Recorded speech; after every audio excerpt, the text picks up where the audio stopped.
বিশ্ববিখ্যাত খুচরা বিক্রেতা প্রতিষ্ঠান ওয়ালমার্ট যুক্তরাষ্ট্রের ক্যালিফোর্নিয়ার সিলিকন ভ্যালিতে তাদের প্রযুক্তি ও কর্পোরেট শাখা থেকে ৩০৬ জন কর্মী ছাঁটাইয়ের ঘোষণা দিয়েছে। সম্প্রতি ক্যালিফোর্নিয়ার কর্মসংস্থান উন্নয়ন বিভাগে ইডিডি জমা দেওয়া একটি সরকারি নোটিশ থেকে এই তথ্য নিশ্চিত হওয়া গেছে। আগামী ২১ আগস্ট ২০২৬ থেকে এই সিদ্ধান্ত কার্যকর হতে যাচ্ছে।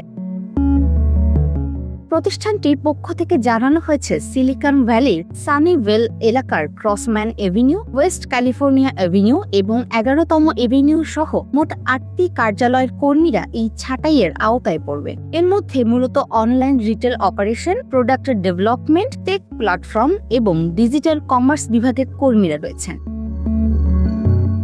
হঠাৎ এই ছাঁটাইয়ের কারণ হিসেবে ওয়ালমার্টের global chief technology officer Suresh Kumar এবং এআই এক্সিলারেশন বিভাগের ভাইস প্রেসিডেন্ট ড্যানিয়েল ডামকার কর্মীদের একটি অভ্যন্তরীণ মেমো পাঠিয়েছেন। সেখানে বলা হয়েছে, এটি কোনো আর্থিক সংকটের কারণে নয়, বরং কোম্পানির কাজের গতি বাড়াতে এবং সাংগঠনিক কাঠামোকে আরও সহজ করার জন্য এই পদক্ষেপ নেওয়া হয়েছে।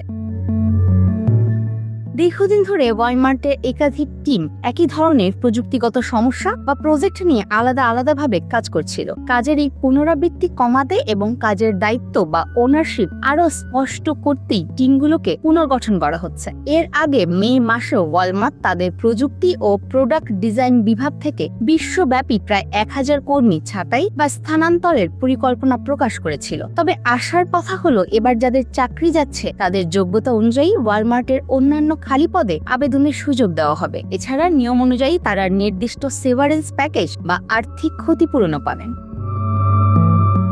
প্রযুক্তি খাতে কৃত্রিম বুদ্ধিমত্তা বা এআই এর আধিপত্য এবং কোভিড পরবর্তী সময়ে অতিরিক্ত কর্মী নিয়োগের পর এখন বিশ্বজুড়ে বড় বড় প্রতিষ্ঠানগুলো নিজেদের টিম ছোট ও দক্ষ করে তুলছে। ওয়ালমার্টের এই নতুন প্রযুক্তি বাজারের সেই চলমান পরিবর্তনেরই একটি অংশ।